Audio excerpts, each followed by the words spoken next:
Enfocamos el estudio de la hemostasia, la parte final de la asignatura, en sus dos temas prioritarios de cara al MIR y que cubren gran parte de las preguntas del examen, que van a ser las trombocitopenias y la terapia anticoagulante.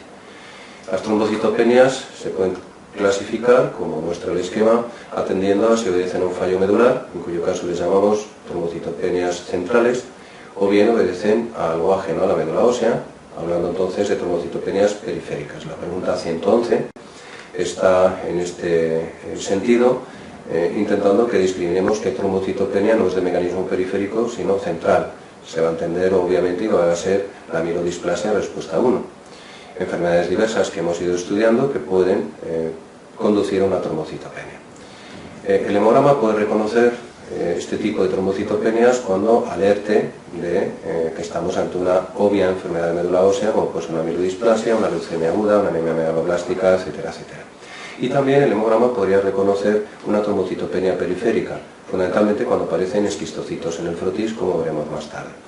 Cuando ni el hemograma ni la historia clínica o la exploración del paciente nos den pistas sobre si estamos en trombocitopenias centrales o periféricas, habrá que practicar un estudio de médula ósea, en el que encontraremos una norma general que ya ha sido preguntada en el MIR y que se cumple salvo excepciones. La norma dice que cuando la médula falla no aumenta el número de megacariocitos medulares, pero que cuando la médula funciona aumenta el número de megacariocitos para intentar fabricar más plaquetas y por lo tanto compensar el problema o al menos paliarlo. Nos interesa estudiar específicamente las trombocitopenias periféricas, porque se estudian en esta parte final de la asignatura y son las más preguntadas del MIR. El mecanismo más frecuente de trombocitopenia periférica va a ser la destrucción de las plaquetas. El esquema muestra el diagnóstico diferencial de este mecanismo, que en esencia es el equivalente de la hemólisis en la serie roja. Si esta célula en vez de ser una plaqueta fuese un hematíe, estaríamos hablando de enfermedad hemolítica. Es interesante esta observación porque con esta premisa podemos equiparar con las anemias hemolíticas y sacar un esquema que va a salir espontáneamente. Porque de igual manera que había hemólisis que eran de mecanismo inmune y hemólisis que no eran de mecanismo inmune, habrá aquí una trombocitopenia por destrucción inmune, es decir, por anticuerpos antiplaquetario o no inmune. Un mecanismo de trombocitopenia destructiva no inmune es, por ejemplo, el que sucede en las personas con esplenomegalia e hiperesplenismo, por ejemplo, una cirrosis hepática con hipertensión portal. Y de igual manera que había anemias inmunomolíticas de causa conocida e idiopáticas, encontraremos aquí esta distribución, pero con la particularidad, con la semejanza con las inmunohemólisis de que los principales grupos etiológicos de inmunohemólisis y de trombocitopenia inmune coinciden, es decir, los 4 grandes grupos que eran fármacos, infecciones, enfermedades autoinmunes y neoplasias. Se ha seleccionado en el esquema algunas de las importantes de cada grupo, como es entre los infecciones, el VIH, entre las enfermedades autoinmunes, el lupus, entre las neoplasias, la linfática crónica y luego entre los fármacos, como ya hablaremos más tarde, la heparina.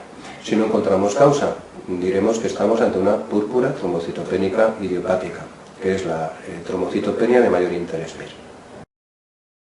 El segundo mecanismo de trombocitopenia es un mecanismo más complejo que nos va a llevar a la púrpura trombocitopénica trombótica.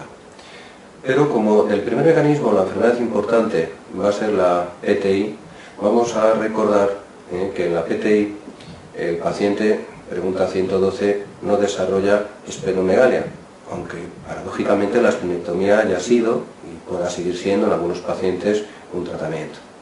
O el paciente que tenga esplenomegalia y tenga anticuerpos contra plaquetas podría tener un lupus, podría tener una leucemia linfática crónica, no va a tener porque el porcentaje de pacientes con PTI y esplenomegalia es mínimo. Un paciente que tenga esplenomegalia en el MIR no debe ser considerado como un paciente que tenga púrpura trombocitopénica idiopática. El tratamiento de la PTI se aplicaría a aquellos pacientes que tienen clínica hemorrágica. Fundamentalmente la hemorragia de las trombocitopenias asienta en forma de púrpura petequial, púrpura no palpable y sangrado de mucosas, y se haría también a aquellos pacientes que no sangran pero tienen una cifra ya muy baja de plaquetas. La cifra dependerá también del tipo de paciente, pero en general pues por debajo de 20.000 plaquetas podría ser aconsejable ya iniciar el tratamiento. Lo que todo el mundo está de acuerdo, pregunta 113, es cuál es el tratamiento de primera línea de la PTI. el tratamiento de primera línea serán esteroides. Muchos pacientes es suficiente el tratamiento esteroideo para controlar su enfermedad. El problema son aquellos pacientes que tienen una hemorragia o un sangrado grave o potencialmente grave, y la razón es que los esteroides actúan con lentitud, tardan días en producir una elevación plaquetaria. Un paciente que tenga un sangrado grave o potencialmente grave debe requerir algo más que esteroides. El tratamiento debería añadir a los esteroides la gamma-globulina intravenosa, que ha sido ya preguntada en varias ocasiones en el MIR. La gamma-globulina hace en horas lo que los esteroides tardan días, y por eso su indicación es el sangrado grave o potencialmente grave. Aquellos pacientes infrecuentes en donde el sangrado sea de excepcional gravedad o que tengan repercusión hemodinámica no podrán esperar horas a la elevación plaquetaria y, por tanto, además de recibir los anteriores tratamientos, deberían recibir transfusión de plaquetas. Para las formas resistentes a estos tratamientos, un tratamiento emergente está siendo rituximab. No ha sido todavía preguntado en el MIR. La otra gran forma que el MIR pregunta de trombocitopenia periférica va a ser el consumo plaquetario, donde va a estar la otra trombocitopenia importante, que va a ser la PTT o púrpura trombocitopénica trombótica. En el consumo plaquetario, como se muestra en el esquema, la reducción de plaquetas es a expensas de su uso, de la formación de trombos, y por eso hablamos de trombocitopenia trombótica.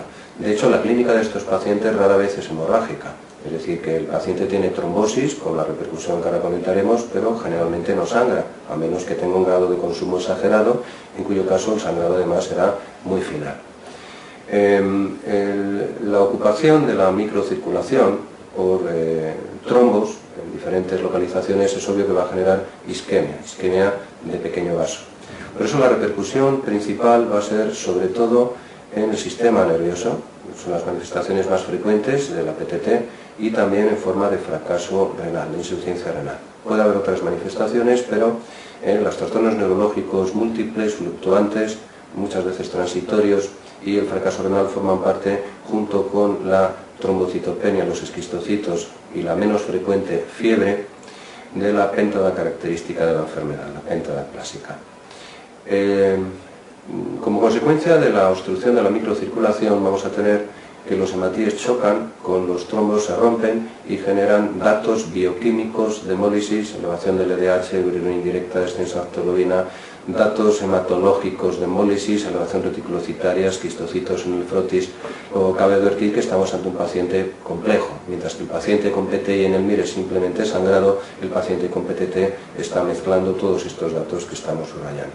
La PTT se encuentra alojada en el conjunto de microangiopatías trombóticas y es la enfermedad de este grupo más importante de cara al MIR.